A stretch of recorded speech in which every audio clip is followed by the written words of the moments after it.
Hey there, it's Nina Beans, and I just have a quick channeled message that I wanted to read that I just journaled. And it is about emotions and about letting them out and processing them. And let me just get right into it. Okay, I'm just gonna read what I wrote.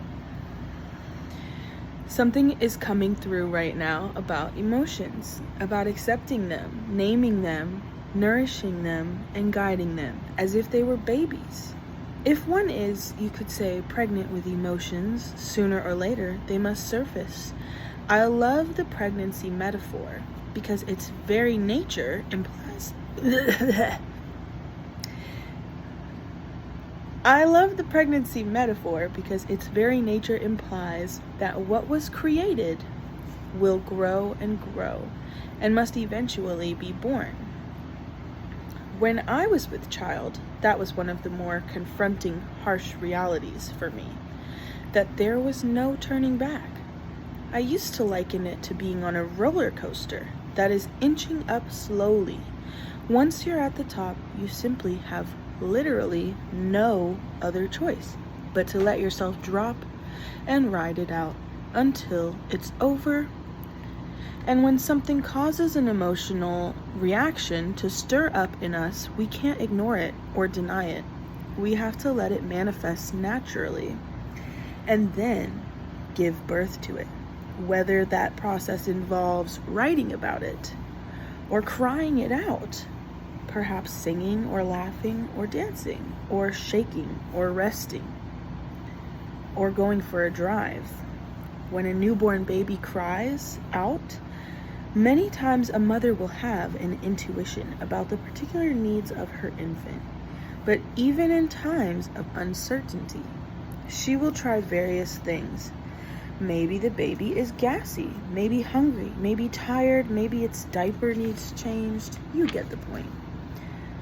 But there are also times where you truly can't seem to figure it out. So, the only other option is to be present with the small soul and comfort it somehow. Rock it, shush it gently, sing a song, go for a walk, etc. We can figure it out most times when it comes to our emotions. I'm sad and frustrated and I just need a good cry in the shower or a nap. I'm so excited or maybe nervous and I just need to squeal and jump up and down. But there will come times when it's not so obvious. I'm upset, but I don't know why. Or maybe sometimes I don't even know how I feel, especially in times like these when so much is happening. It is truly a very wild time to be alive in this world, where a Coca-Cola ad can come on right after news of a flood sweeping away the lives of hundreds, or a reel about a boy who can make 50 different bird sounds right after a reel about I don't know if I can say that word, about a boom that killed hundreds. Then scroll through comments of people who will argue about anything and everything. How can we go back and forth like it's nothing? How do we react to the world falling apart and then turn around and smile at our children and encourage them? How can we comprehend the world's suffering and then dare to consider our future dreams? Sometimes our overstimulation or our bewilderment can prompt us to turn towards various numbing methods like a pacifier.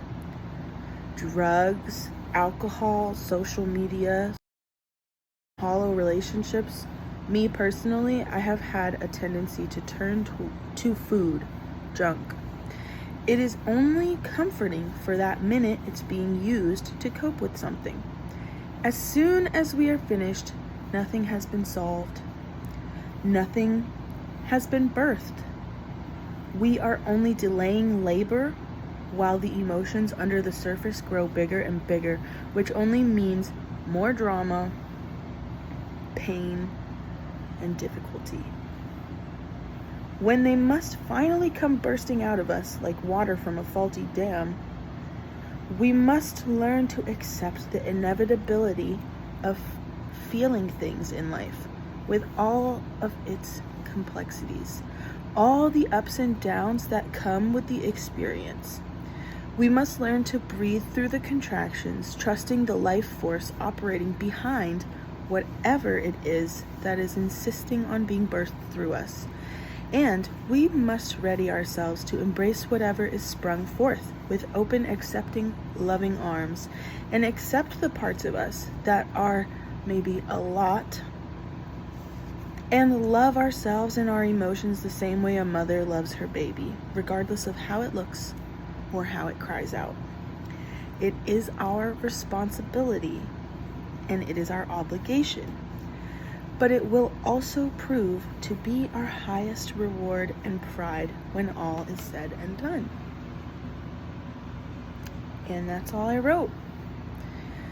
So, and you know what, now that I'm reading it back, I just want to add too, it's not just the emotions, it's our ideas too. Ideas that, anything that wants to be birthed through you, through your, like just ideas, dreams that you have, emotions, feelings, thoughts, whatever's bubbling up to the surface, something is bubbling up and it wants to come out, and we need to let it, first of all.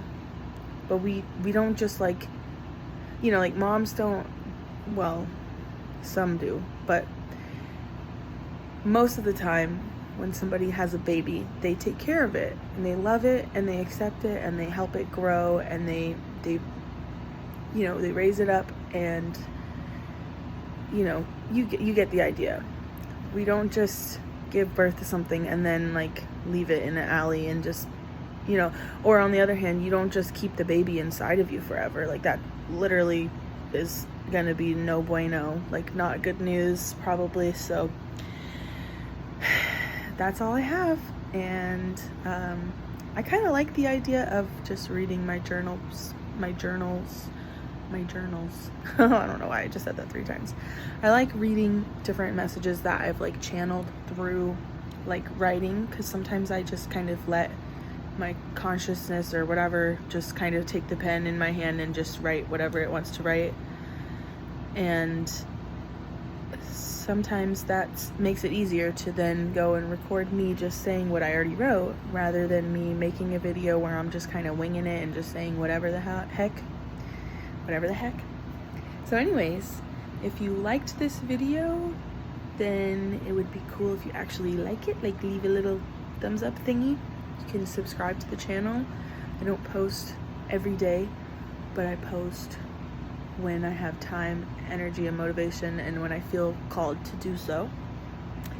And I do have some really exciting things on the horizon I can't wait to share with everybody, but for now, that's all. Take care of yourself.